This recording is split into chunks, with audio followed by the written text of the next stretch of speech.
Welcome back to Movies Maté, where I talk about movies and grow increasingly caffeinated with every sip of my favorite yerba tea. Today, it's You, Me, and Tuscany, baby! Sans the Oxford comma. This little chick flick was directed by Kat Coiro and starred Halle Bailey, Regé-Jean Page, and Lorenzo de Moor. It's essentially a spicy Hallmark movie that follows a series of bad decisions made by a professional house sitter named Anna.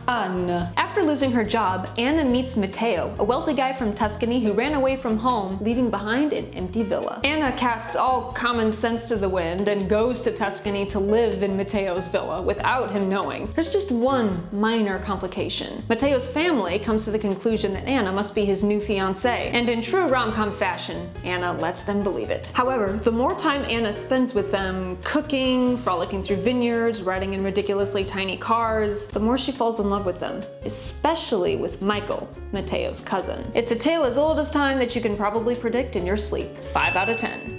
The cinematography showcases the Tuscan landscape very well. Rolling hills, sunny skies, symmetrical grape bushes. It's not phenomenal, but as a general rule, I consider cinematography pretty decent when it doesn't do too much to stand out. 6 out of 10.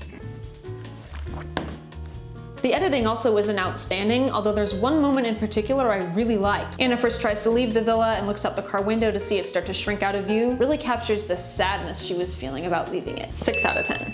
One thing about this movie that pleasantly surprised me was how likable all of the characters were, which I attribute largely to the acting. Halle Bailey portrayed Anna with such a genuine sweetness that I found myself actually rooting for her, even though she's literally a squatter. I'm actually not sure the plot would have worked without Halle Bailey in the lead. Regé-Jean Page's Michael is broody and thoughtful and pretty good with facial expressions. He can do this thing where he's clearly smitten with Anna and it's written all over his face, and yet he's not aware of it yet. 8 out of 10. Sound design is nothing to really write home about. It fits the movie well enough, and it's evident there was work put into it. However, I felt the changes in the score were too on the nose. As soon as the mood of a scene changed, so did the music. It felt like it was telling the audience how to feel, which I just found distracting. 5 out of 10.